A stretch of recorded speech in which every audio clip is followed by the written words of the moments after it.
of rights unnecessarily, and we should have mitigating factors in place for that.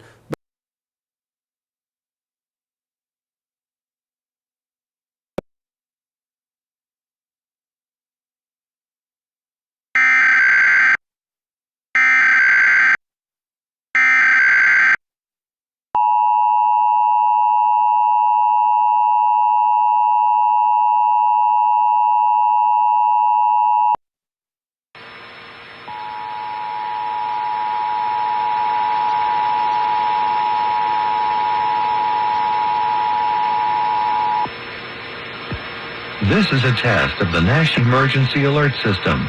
This system was developed by broadcast and cable operators in voluntary cooperation with the Federal Emergency Management Agency, the Federal Communications Commission, and local authorities to keep you informed in the event of an emergency.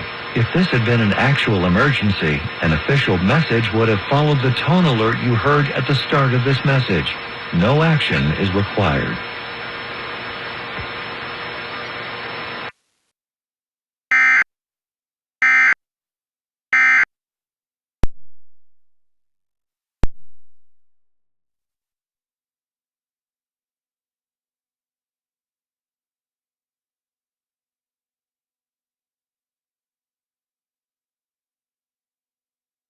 Interested in finding an alternative policy that will actually work. I think some people, defenders of the Second Amendment, would say, but the right is ours, given to us in the Constitution.